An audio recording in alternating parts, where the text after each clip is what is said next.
Sofinco, pensez votre logement pour demain. Travaux, domotique, sécurité, bien-être. Sofinco présente Sud Radio, la vie devant nous. Bonjour à tous, ravi de vous retrouver pour un nouvel épisode de La vie devant nous. Alors chaque dimanche, avec nos invités, on vous donne envie de bien vivre votre âge avec le sourire, et on l'a. Alors cette émission, elle est faite pour vous, que vous soyez enfants, parents, grands-parents ou même arrière-grands-parents, parce que oui, c'est une première dans l'histoire. 4 générations cohabitent aujourd'hui. Il faut dire qu'on a gagné un peu plus de 30 ans d'espérance de vie en un siècle. Et puis ici, on partage les histoires de vie, des témoignages, des conseils concrets pour mieux vivre ensemble à tous les âges de la vie. Et on donne la parole à ceux et celles, bien évidemment, qui agissent. Alors aujourd'hui, nous serons avec Sandrine Morieux, la fondatrice de toutpourlesaidants.com. Il s'agit d'une plateforme de référence qui, justement, apporte des solutions pour aider les proches âgés à bien vieillir à domicile. Notre grande invitée de la semaine, Véronique Besse, députée de la 4e circonscription de la Vendée, une députée dont le travail est centré sur le bien vieillir. Et enfin, nous serons avec Maître Ludovic Froment, porte-parole de la Chambre des notaires, pour voir si c'est une bonne idée d'hériter à 60 ans. Alors, cette émission est la vôtre. On n'oublie pas de nous appeler pour poser vos questions au 0826 300 300 et tout de suite cap sur celles et ceux qui accompagnent au quotidien. Il n'y a pas d'âge pour apprendre. Sud Radio, la vie devant nous. C'est notre chronique, il n'y a pas d'âge pour apprendre. Alors cette semaine, on découvre une plateforme indispensable pour tous les proches qui accompagnent un parent âgé, un tout pour les aidants. Alors TOUT, pour les aidants avec un S.com. Avec nous, sa fondatrice, Sandrine Morieux. Bonjour Sandrine. Bonjour Laurent. Alors Sandrine, j'aime bien poser toujours cette première question, comment est née l'idée de ce site toutpourlesaidants.com ? L'idée est venue de mon parcours, forcément. Un parcours qui m'a fait accompagner des familles très longtemps, dans d'autres domaines d'activité. Mais toujours à cœur, en tout cas, d'accompagner les familles dans des étapes de vie très importantes. Et un peu par hasard, il y a quelques années, j'ai intégré ce qu'on appelle la Silver Economy. D'accord. Voilà, dans une entreprise qui avait Alors, Silver Economy, c'est des entreprises qui sont spécialisées pour les seniors, c'est tout ça, à qui fait. développent Produits, des services à destination des personnes âgées. Et donc, c'est là que j'ai mis un pied dans cet environnement, dans cet univers. Et voilà, et l'idée a germé petit à petit, et surtout en posant la question justement aux familles, aux acteurs de la Silver Economy, de savoir ce qui manquait.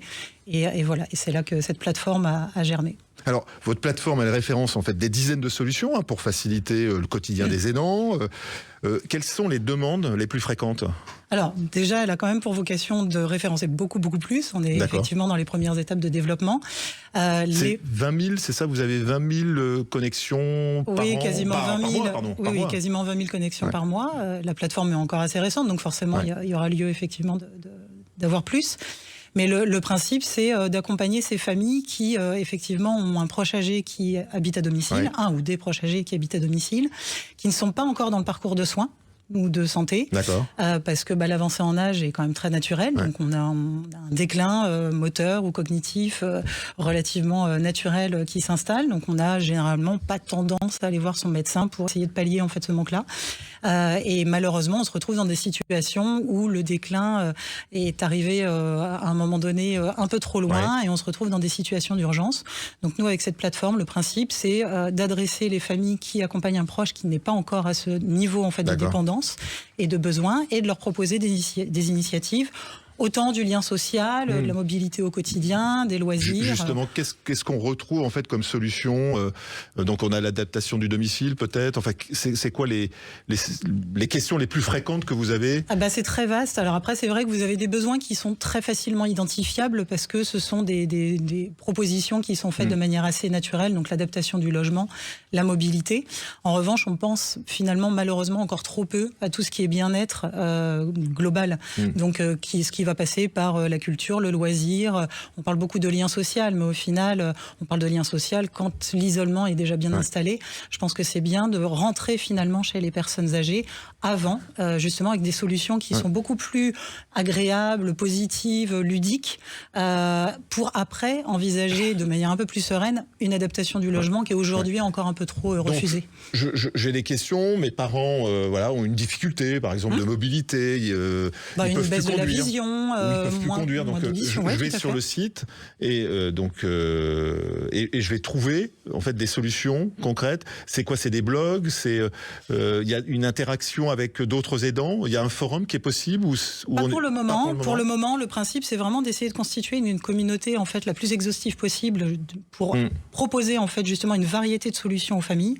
Parce que finalement chacun est différent, donc c'est aussi très compliqué en fait de dire à son proche âgé voilà j'ai trouvé la solution parfaite, ça n'existe pas. Donc moi je crois profondément que la personne âgée devrait avoir la possibilité de comparer, d'avoir une variété de solutions avec chacune leur différenciation, distinction, et de pouvoir sélectionner. Déjà pour moi je pense que ce sera faciliter la prise de décision des personnes âgées de commencer à rentrer un peu dans ce cursus-là, et ensuite c'est de pouvoir les accompagner au fur et à mesure des déclins avec des solutions peut-être un peu plus avancé. En fait, c'est intéressant ce que vous dites, c'est-à-dire que vous parlez de la personne âgée et c'est un site pour les aidants. Donc c'est pour les deux. C'est pour les deux parce qu'en fait, forcément, par résultante, dès lors que vous avez un proche qui avance grandement dans la dépendance, ces proches sont très impactés en fait au quotidien. Donc, le fait d'améliorer la vie des personnes âgées, forcément améliorera la vie de toute la famille. Alors, si vous deviez donner un conseil simple à un auditeur qui devient aidant aujourd'hui, ça serait lequel, le premier? Le premier, c'est juste de se dire, voilà, comment je peux faire plaisir à mon proche. Comment je peux lui trouver quelque chose qui vraiment lui fait plaisir, dont il aura vraiment envie, et pas spécialement ce dont il a besoin. Parce que je crois que ça, c'est un biais. On essaye, en fait, et ça, c'est de la vraie bienveillance, mais on essaye de faire du bien en positionnant le besoin. Sauf que la personne âgée, ça reste une personne, un individu, avec ses envies, ses désirs. C'est pas toujours, ses priorités ne sont pas toujours au niveau de ses besoins propres, mais en tout cas, se faire plaisir, ça fait partie à mon avis, une bonne porte d'entrée. Merci beaucoup Sandrine, c'est très intéressant. Votre plateforme le montre bien, être aidant, ça s'apprend en fait, et puis surtout ça s'accompagne. Et justement, on continue à parler du bien vieillir, puisqu'on reçoit maintenant notre grande invitée de la semaine. Sud Radio, la vie devant nous. Notre grande invitée aujourd'hui, c'est Véronique Besse, députée de la 4e circonscription de la Vendée, une élue de terrain, reconnue pour son engagement profond en faveur du bien vieillir, de la proximité, du lien social. Depuis des années, vous vous battez pour une société plus attentive, plus solidaire, qui laisse ni les aînés ni leurs aidants sur le bord du chemin. On en a parlé un petit peu avant. Et donc, on va parler peut-être ensemble de convictions personnelles, de lois de projets très concrets et aussi ce qui reste à améliorer. Véronique Besse, bonjour et merci d'être avec nous. Merci pour votre invitation. Alors, question plus personnelle, toujours, c'est pourquoi avoir choisi, en fait, ou fait du bien vieillir votre fil conducteur de votre engagement politique ? Alors moi j'ai découvert le domaine, si je puis dire, des personnes âgées quand j'étais conseillère générale, ça s'appelait comme ça à l'époque, il y a quelques années, et on m'avait confié la présidence de cette grosse commission. Et pendant 10 ans, j'ai assumé cette présidence avec beaucoup de bonheur et j'ai découvert ce domaine que je connaissais pas beaucoup et que j'ai vraiment investi et que j'ai bien apprécié. Et puis après, peut-être un événement plus personnel, j'ai accompagné ma maman avec mes frères et sœurs, mais à la maison, elle souhaitait rester à la maison. Et j'ai vu surtout tout le problème ou tous les obstacles qu'il y avait pour maintenir une personne âgée à la maison, avec l'enchevêtrement des services qui viennent à domicile, etc. Et puis aujourd'hui, je suis vice-présidente aussi de l'UNCAS, c'est l'Union nationale des CCAS de France, et donc ça m'intéresse aussi avec une autre vision. Et puis je préside le groupe d'études sur le vieillissement de la population à l'Assemblée. Donc voilà, tout ça mis bout à bout fait que c'est un domaine que je connais, je pense, un peu et que j'aime bien parce qu'il y a beaucoup à faire. Il faut changer beaucoup de choses. Justement, alors, vous êtes une élue très ancrée justement sur le terrain, très proche des maires. Qu'est-ce que les élus locaux vous remontent sur les besoins des seniors ? Alors, Moi, je crois beaucoup au terrain, effectivement, parce qu'aujourd'hui, on sait bien que l'État n'a plus d'argent. Que cette fameuse loi de programmation qu'on attend depuis des années, elle ne viendra pas tout de suite du moins. Et donc, il faut être très pragmatique. Et en fait, moi, quand je regarde ce qui se passe sur le terrain, et j'avais entamé avant le Covid un tour de France, des initiatives un peu originales en matière pour accompagner les personnes âgées. Et en fait, il y a plein de choses. Donc, des initiatives publiques via les communes ou les CCAS, les SIAS, et puis des initiatives aussi privées, notamment en matière de logement. En fait, mais je pense que la démarche, elle doit être très pragmatique. Un problème, une solution. Et elle doit être aussi pragmatique en mettant la personne âgée au cœur de notre réflexion. Et je crois qu'on ne le fait pas assez. Absolument. C'est-à-dire qu'on pense à sa place, avis, en fait. on fait à sa place. Ouais. Exactement. Il faut lui demander son avis. On voit bien qu'aujourd'hui, plus de 85% des personnes âgées de 75 ans et plus souhaitent rester à la maison.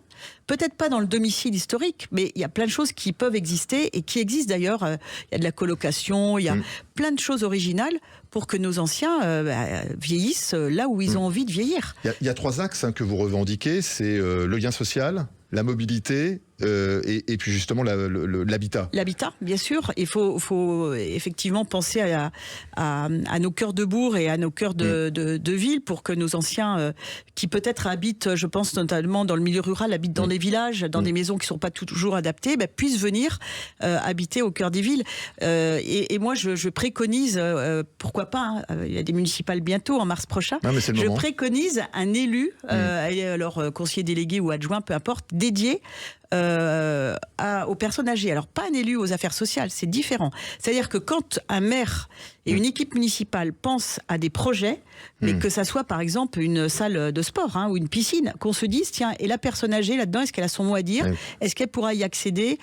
Voilà, qu'on ait ce réflexe. Parce qu'aujourd'hui, on compartimente les personnes âgées, elles sont un peu reléguées. Vous savez, on parle de l'accueil des jeunes enfants, le mot est charmant, et on parle de prise en charge des personnes âgées. Terrible. C'est terrible, ça veut tout dire. Ça veut dire que la personne âgée est une charge. Absolument. Et notamment une charge financière. Et on ne lui demande pas son avis. On fait une courte pause. Dans un instant, Véronique Besse, on va parler justement de votre action à l'Assemblée nationale, les lois, les projets, les budgets 2026, mais aussi les sujets très concrets, les aidants, les services à la personne et les démarches administratives, sans oublier le financement du bien vieillir. Et puis nous poserons la grande question, faut-il hériter à 60 ans avec Maître Froment ? Restez avec nous sur Sud Radio. Sofinco, pensez votre logement pour demain. Travaux, domotique, sécurité, bien-être. Sofinco présente Sud Radio, la vie devant nous. De retour sur Sud Radio, vous êtes dans la vie devant nous. Votre émission justement qui casse les clichés sur les seniors, mais pas que. Voici la seconde partie de notre entretien avec la députée Véronique Besse. Merci d'être restée avec nous, Véronique Besse. Nous sommes de retour et en tant que députée, vous portez régulièrement des propositions sur l'autonomie justement. Quel est selon vous le chantier législatif le plus urgent aujourd'hui ? Je pense que c'est tout ce qui... Alors, il y en a plusieurs. Tout ce qui est lié à l'habitat, il faut accompagner le domicile, en fait. C'est pour répondre aux souhaits de nos anciens. Donc, il faut mettre le paquet sur le domicile et le paquet sur la formation du personnel. Aujourd'hui, toutes les formations sont obsolètes. On bricole, en fait. Et il faut que le personnel... Il faut déjà donner envie de faire ces métiers. Donc, les services à la personne. Les services à la personne. Ouais. Il faut déjà donner aux jeunes qui cherchent, en fait, du sens dans leur futur métier. Il faut leur donner envie de faire ces formations et de se lancer dans ces belles aventures.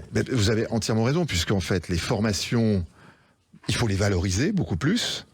Il y a un sujet de revenus, et puis d'accompagnement pour la mobilité, il faut, avec une voiture, etc. Parce que c'est un métier, en fait, qui est, je trouve, très beau, mais qui est pas vraiment valorisé. Qui n'est pas valorisé financièrement et qui n'est pas valorisé dans la société, en fait. C'est des petits boulots encore aujourd'hui, alors que ce sont des très beaux services. Mais il faut que les formations soient adaptées à chaque degré de perte d'autonomie de la personne. Il y aura un projet de loi là-dessus ? Alors, on essaye, mais c'est un peu compliqué en ce moment. On est sur d'autres sujets. Mais moi, j'aimerais bien porter ce projet de loi.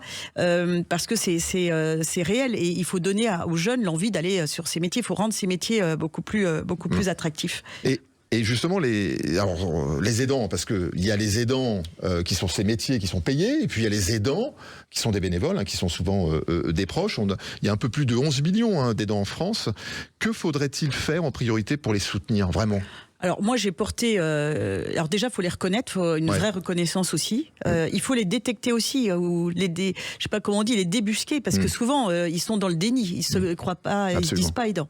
Donc ça c'est la première chose et après il faut les valoriser. C'est un métier. Alors moi je portais un amendement dans le dernier PLFSS, un amendement qui malheureusement n'a pas été retenu parce que voilà il y a d'autres préoccupations, mais sur le fait que ça soit quand vous êtes reconnu aidant qu'on puisse bonifier des points de retraite. Voilà, pour qu'il y ait une vraie reconnaissance. C'est tout simple. C'est une excellente idée, puisque c'est la pénibilité, en fait. Bien sûr. Et donc, on pourrait partir, donc c'est un trimestre de gagnant, on pourrait partir peut-être plus tôt à la retraite, si on le souhaite. Exactement, ça vous donne des points pour votre retraite à partir du moment où vous aidez un proche à la maison.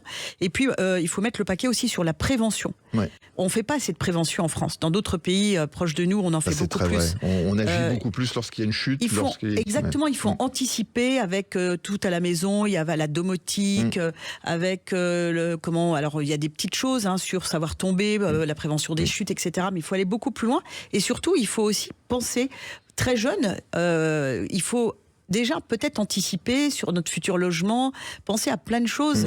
Quand on change de maison, par exemple, ou d'appartement, se dire bon, est-ce que je pourrais y vivre jusqu'à la fin de mes jours ? Tout à fait. Et anticiper. Et anticiper aussi tout ce qui est maladie pour se faire suivre plus régulièrement, etc.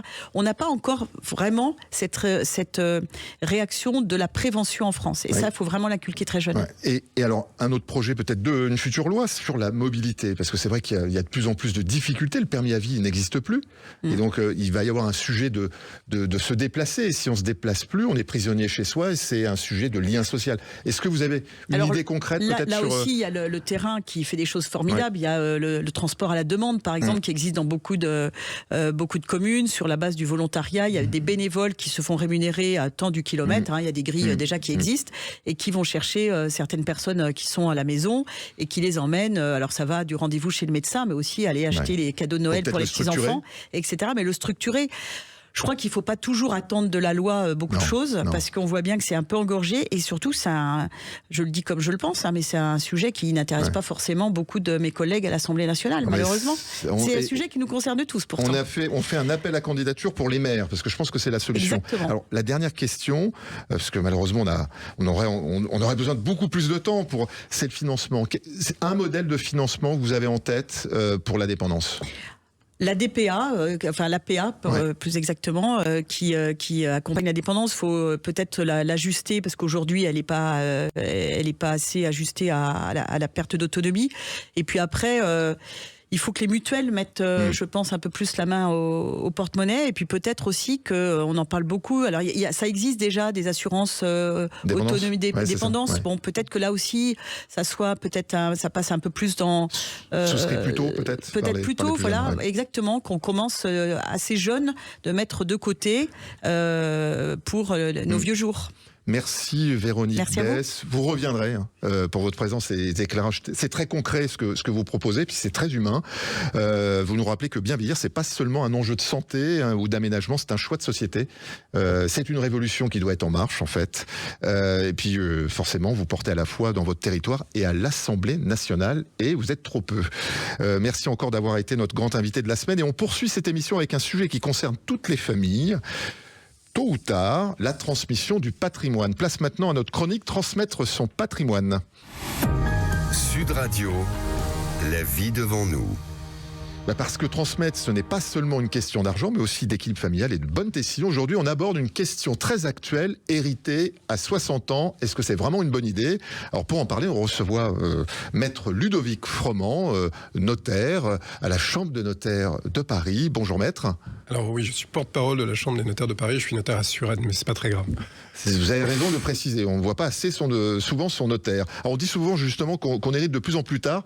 Pourquoi cet âge moyen autour de 58-60 ans est-il devenu une norme en France ? La longévité de la vie, c'est ça ? Exactement. Bon, alors est-ce que c'est un vrai problème d'hériter à 60 ans ? Parce qu'aujourd'hui, ça va être un standard.